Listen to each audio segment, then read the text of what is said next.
How are you, Mr. Zack? I'm very good. The energy is building up, huh? Yeah. Yeah. It's finally here. Yes. And are you relieved? I'm excited. I'm excited. It's this has been certainly the longest motion picture process that I've been involved with. So it's nice to finally be rolling it out, as they say.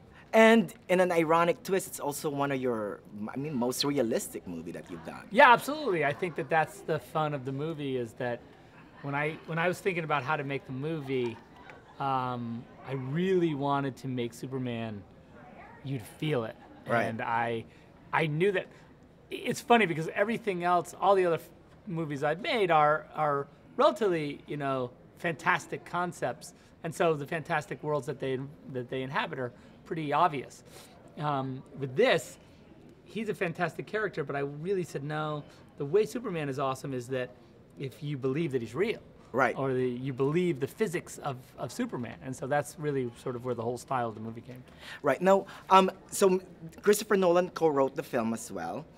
Was it the extent of his influence in the movie, or? Yeah, I mean, he was during the shooting. He was shooting Dark Knight Rises. Wow. But he's been an amazing collaborator, really.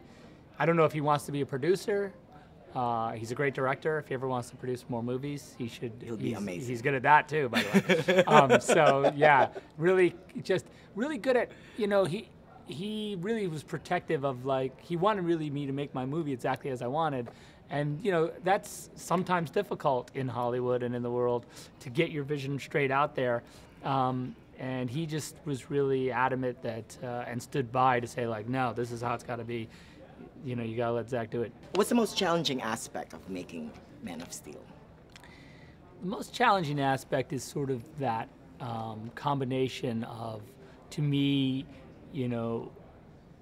getting the emotion and insane scale, to kind of live in the same world. And that was really the biggest challenge, I think, for me as a director, was to say, no, there's insane, impossible visual effects shots that are going to happen, but there's also these incredibly intimate, teeny little moments that also have to be inside of it. And that's what's really, truly needed for us to believe the action scene that's coming afterwards, right? Correct, yes. And you know what, by the way, your cast is fantastic. I cried so much with Kevin Costner. Oh.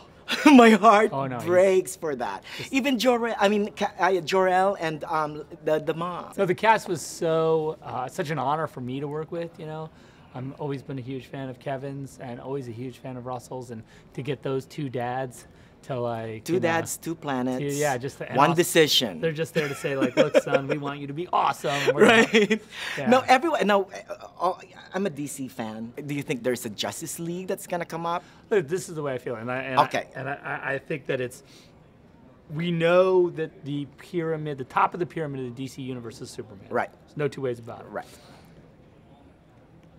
When you make Superman, if Superman works, and if you can get Superman to be strong and be powerful in his world, then it can trickle down, and you can say, okay, now I have the top of the pyramid, I can start to build another world underneath it. So we'll see. I mean, look, my hope Knock is, on wood. Yeah, exactly. Because I cannot wait for a Wonder Woman movie. Okay, well. Right? Yeah. I want my magic lasso. Who doesn't want that? Thank you so much. Awesome. Congratulations again. Love the movie. Thank you so much.